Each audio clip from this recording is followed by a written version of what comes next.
ازمو که بسیار زیاد مهم است و که خستگی و گله های امام علیه السلام از کوفیان، یعنی امام در یک زمانی قرار گرفته که از امت رسول خدا، از پیروان خو بسیار زیاد شکایات داشتک و بسیار زیاد گیله داشتک و این گیله را ما میخواهیم امروز در خدمت شما عزیزان، در خدمت شما عاشقان امام علی علیه السلام میخواهیم بیان کنم و امیدوار هستم که این داستانی که یا این شکایت امام علی علیه السلام را در این شب بسیار بزرگ که میخواهیم بیان کنم برای ازمو شما یک عبرت باشه، برای ازمو شما یک مایه درس باشه و مو شما بیتنی امو سمت خوره، رای خوره و امو صراط مستقیم را بیتنی پیدا کنی. تاریخ ثبت است که ضحاک ابن قیس دوست معاویه بود لعنت الله علیه. این برای حاجیه حمله مونه. خلاصه داستان ایه که ضحاک ابن قیس که این واقعی که برای حاجیه حمله مونه و مسلمانان را مکشه و حاجیه را مکشه، حجاج کرام را کسته مکشه. این واقعه پیش از جریان حکمین که مابین علی علیه السلام و مابین معاویه لعنت الله علیه که یک حکمین صورت گرفته و پیش از واقع جنگ نهروان بود. معاویه خبر میشه که علی علیه السلام آماده نبرد است، آماده جنگ است کدی معاویه و بسیار وحشت زده شد. 1,04,000 فوج در سرپرستی ضحاک ابن قیس سپاه جور کرد و طرف کوفه را کرد. گفت که هر جایی که تو و شاری را که بینگرنی که اونا پیروکار امام علی علیه السلام است، پیروکار شیعان علی علیه السلام است، اونها را از دم تیغ بزن، اونها را بکش، از بین کسته اونها را ببر. لذا این ضحاک که در تاریخ بسیار یک ظالم شخص بوده، این مایه در سریرا بسیاری از افرادها را مکشه و دمزی مکه میرسه در رای خو حاجیه را میگن، حاجیه را بسیار زیاد کسته قتل و غارت مونه. این خبر را برای امام علی علیه السلام میرسه و برای از امام اولی ازمو کسته میرسه و امام بزرگواری ازمو بسیار زیاد کسته ناراحت میشه. یک خطبه میخوانه، خوی خطبه را برای کوفیان میخوانه، در کوفه میخوانه و کوفیان را بسیار سرزنش مونه و مخاطب میشه. کوفیان میگه که المجتمعة ابدانهم والمختلفة اهواؤهم. ای اهل کوفه، شما ابدان شما، جسمهای شما یک است، لیکن فکرهای شما که است جدا هست، فکرهای شما جدا هست، خواسته های شما پراکنده هست. بسیار کلان و غټ گبا که است میزین کلام شما ایتر کلام است که کلان سنگه های سخت را اونها را میترقنه، واقعا اونها را میترقنه. این قدر شما غټ میزنین، این قدر شما فریاد میزنین. دیدی بعضیا عادت چیست که منی گم فیلمش نه بسیار غټ میزنن نسبت به مسائل سیاسی، نسبت به مسائل اجتماعی، نسبت به مسائل خانوادگی. خو ما ای ترمونم، ما او ترمونم، اگر مونږ څنګه مگر قرار بگیره څنګه سه میتر قزانی من برادرانی من. لذا وقتی که مو توغ منی د من تاریخ امام علی علیه السلام اهل کوفر مګه کی میخای ای څنګه سه میخای بیترقه څنګه های داغ، څنګه های گرم و څنګه های سخت از گفتار غټ شما، از گفتارهای شما اینا میخای بیترقه و پاش کسته شونه. لیکن اعمال شما دشمن را، اعمال سست شما دشمن را دندانهایش تیز مونه، طمعش زیاد مونه، لالچ زیاد مونه که بای برش مو حمله کنه، هم از لحاظ فکری استحصال کنه، هم از لحاظ اجتماعی شما استحصال کنه، هم از لحاظ سیاسی استحصال کنه، هم از لحاظ مالی کسته استحصال کنه، برش مو کسته حکومت کنه. واقعا مو توغ منی زنی من معاشی اسمو امروز همی صورت حال است. معاشی اسمو امروز مو که توغ کنی مذهبی ها را توغ کن، امی بعضی از افرادهای مذهبی ظاهر مذهبی ها را توغ کن.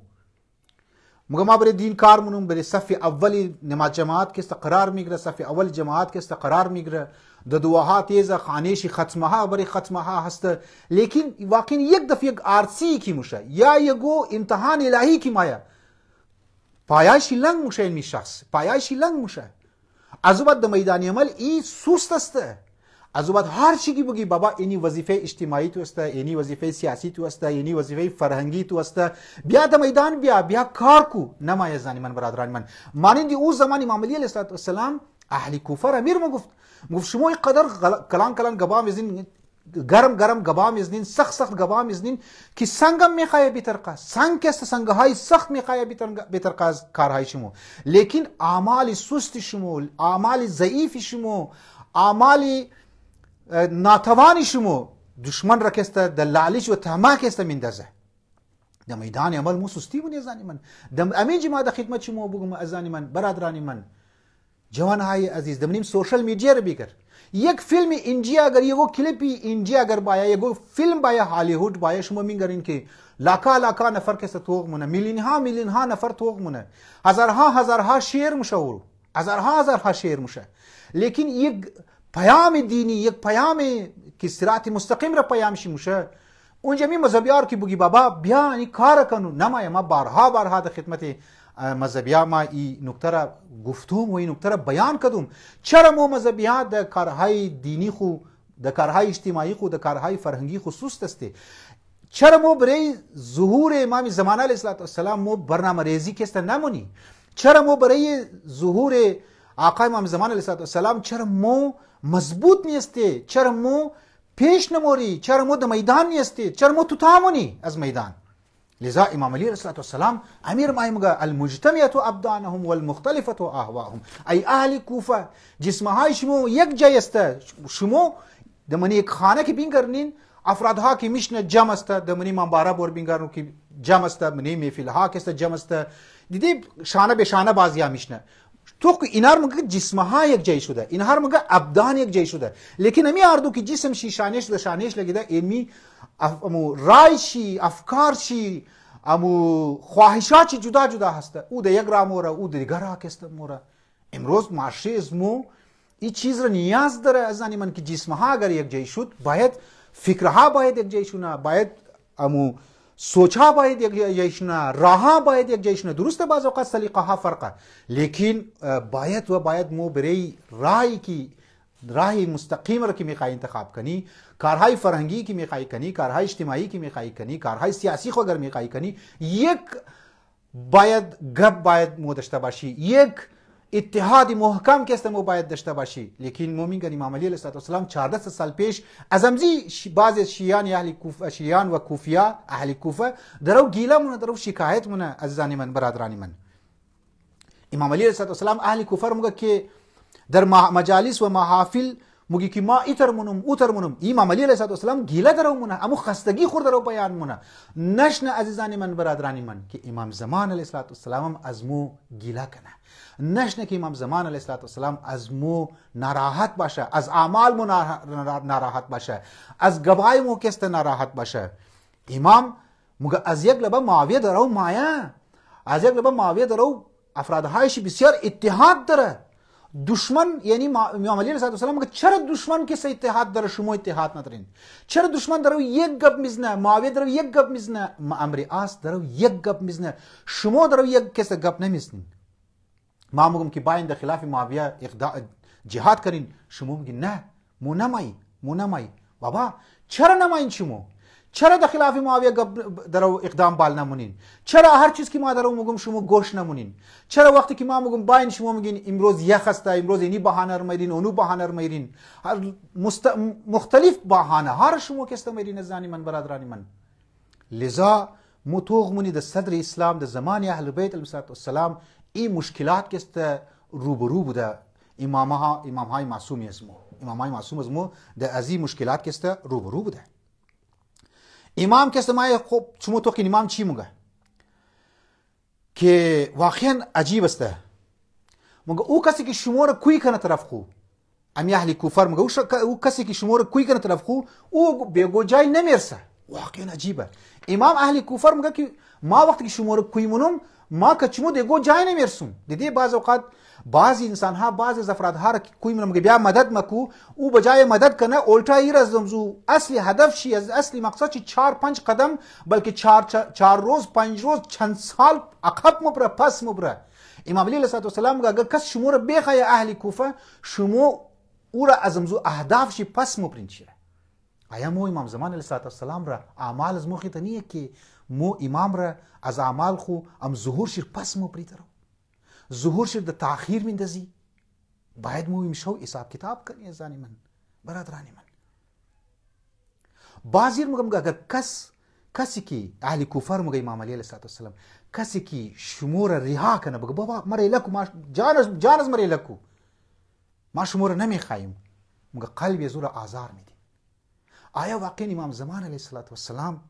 مور بگه بابا مر تیر است امزو کارهای فرنگی شمو مر تیر است امزو کارهای اجتماعی شمو مر تیر است امزو کارهای سیاسی شمو مر تیر است امزو دعای توسل شمو دعای کمل شمو مره لبیدین شمو بازم که اعمال خو قلب زور آزار میدین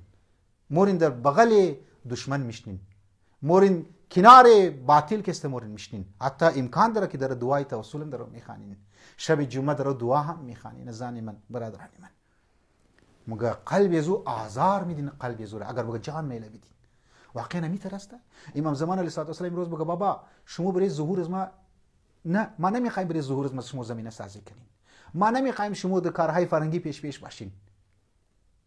امی که امام مور رها کنه بگم بابا جان از مره لبیدی بازم موری اوتر کارها مونی خدای نخواسته که قلب امام زمان علیه السلام از آزار اسمو از تکلیف اسمو در امان نباشه امام اهل کفر مگه به عذرها یعنی بهانه های گمراه کننده بسیار گمراه کننده بهانه ها شما پیدا منین من از خود به وجود میرین واقعا میتره بود در صدر اسلام ائمه معصومین علیه السلام مظلوم بود امام علی علیه السلام مو میگه مظلومی عالم چرا مو میگه مظلومی عالم اینقدر مظلوم که همسرش روی برویش درو تعزیانه میزنه درو اگو حرکت نمیتونه از خاطر که افراد نداره امام حسن علیه السلام مایه صلح مونه افراد نداره امام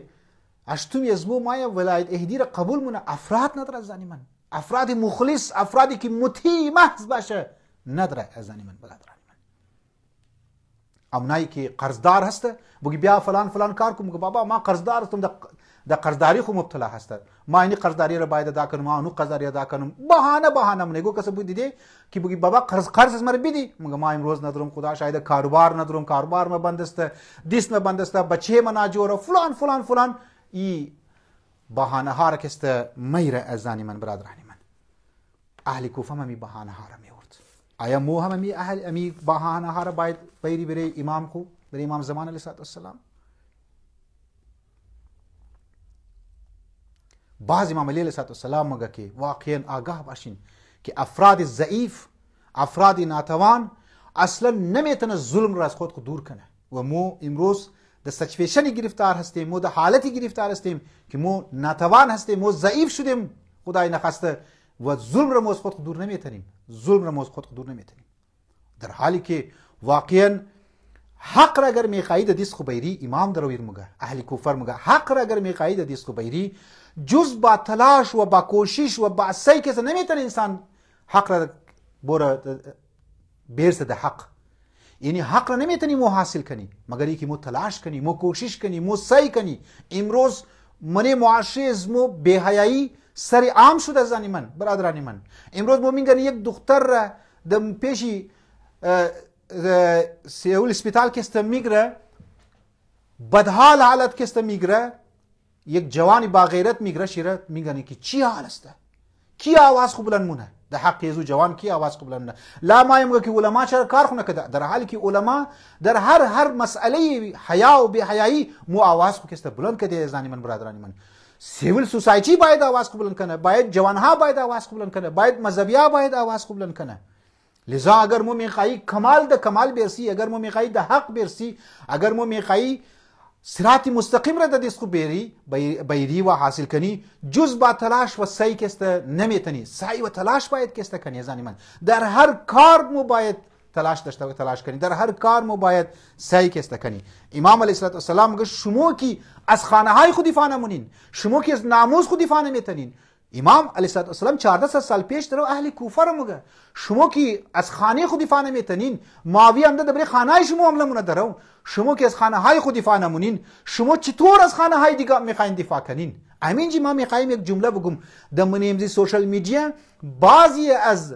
کامرید و بعضی از کمونیست ها بعضی از افراد زنها که بسیاری از مذهبی ها رفته در بغل زو رفته شیشته و او را پرچار شیرده رو مونه یک به حجاب یک به حیا را کسته او مایه از حقوق زن از حقوق خواتین کسته گپ میزنه در حالی که توخکنی او خودش به حیا هسته او از حقوق خود را دفاع نتنسته و از حقوق خود دفاع نتنسته او خود آزاد نتنسته زنی من از هوا و هوس او خود از حیوانی آزادی خود خلاص نکده او مایه اجتماعی آزادی را گپ میزنه او مایه خواتین را حقوق شیر گپ میزنه این مصیبت است. امام علیه السلام امیر واقعا 14 سال پیش میگه شما که از خانه های خود دفاع نمیتونین شما که ناموس خود نمیتونین دفاع کنین سری عام بازارها که است مورد کد غیر قوم کد نامحرما مورد شما ما این چطور بری ناموسی دیگه که است مورد میگین که باید تر نکنه و تر نکنه مو امروز از پدرهای مو امروز مادرهای مو امروز والدین مو امروز بزرگهای مو میگنی که جوانهای از مو در کدام طرف رایی است از خانه های خود شروع نمونیم بره ناخون بره دیگه او خانه ایت شد او خانه ایت شد او دختر ازو فلانی ایت شده او دختر ازو به حیا او دختر ازو ایتره بابا تو دختر از خود بر توخ کو در چی صورت حال داره او از خانه بر مشه آیا تو اطلاع داری که از خانه بر شد در لنگویج سنتر کی رفت یا او در منی گو سنتر دیگه کی مورد کو ایژوکیشن مورد یا کالج مورد یا فلان بازار مورد ای کدسکی کیست مورد در ملاقات مونه ای کسکی که در روابط داره خبر داری یا نداری او ټیم تو خبر مشي از طریق فیسبوک او ټیم تو خبر مشي از طریق سوشل میډیا کې هم قوم کې نابود مشه هم قوم عزت چی موره هم معاشره مو عزت چی موره هم خانواده فامیلی از خود از دختر هم که به عزت مشه بی آبرو مشه عزیزان من برادران من امام علیه السلام میگه که شما که از خانه های خود دفاع نمونین چطور میشه که شما از خانه های که دیگه که دفاع کنین از خانه های دیگه که دفاع کنین واضح هسته این که مو از تربیت دینی رفته دور مو از تربیت الهی رفته دور مو از مذهب کس رفته دور رفته که امروز دخترها ایتر مشه ما بخی اطلاعاتی که دست رسیده بخی شرم مایه زنی من برادرانی من خواهرای عزیز مادرهای عزیز شرم انسان مایه که امی گبایی که اطلاعاتی که دست رسیده اینها رو ما برم ما در خدمت شما در سوشل میډیا بیان کنم شرم از مایه امام مایم میگه با کدام پیشوا با کدام امام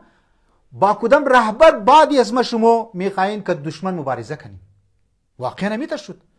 امام رینا کنارشت اهل بیت را کنارشت نهروان خوارج جماعت پیدا شد در خلاف امام خوی ساده شد بعد از امی امت رسول خدا زیر حکومت معاویه آمدن زندگی کردن که چه ظلمهایی را برداشت کردن امی امت بعد از امام علی علیه السلام بعد از امام حسن علیه السلام که گرفتار بنی امیه شد گرفتار بنی عباس شد و نهایت هی ظلم و ستم را اینها برداشت کردن امی مسلمانا امام علی علیه السلام امیر مگه به خدا سوگند به خدا قسم که فریب خورده واقعی او است که به گفتار شما که است مغرور شونه الله اکبر امام ما یک ایت خستگی خود ایتر بیان مونه امام گله خود از اهل کوفه ایتر بیان مونه که به خدا قسم واقعی کسی که فریب خورده حقیقتا کسی که فریب خورده او است که به گفتار شما یقین کنه ای اهل کوفه امروز امام زمان علیه السلام نشن خواهرای عزیز نشن مادرای عزیز نشن جوانهای عزیز که به خدا قسم بخوره به گفتار از شما که میگی لبیک یا مهدی لبیک یا امام زمان علیه السلام لبیک یا حسین بگه و امام زمان بگه ای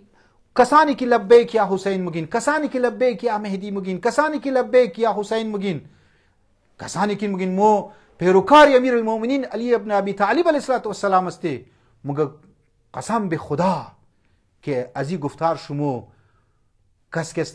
مغرور نشنه از این فریب های واقعی شما مغرور نشنه دیگه کس مینگرنه زیاد فریاد میزنه میگه او فلان قوم از مو جوان چی اینی است گبار زدک اینی گبار زد ما فخر محسوس مونم نه بعض اوقات انسان چی فخر محسوس کنه چی فخر محسوس کنه که فقط در زبان باشه لقلقی که است زبانی باشه امام مگه اگر پیروزی به دست از توسط شما به دست باید اگر ما یک ده هدف خو از طریق شما که است ما برم دمزو هدف خو برسم وای بر زو کامیابی. ما او کامیابی رش نمیخواهیم که از طریق شما ولی 2 نمبر افرادها ظاهر مسلمان ها ظاهر شیعه که است ما برم دزو کامیابی خو برسم. اینها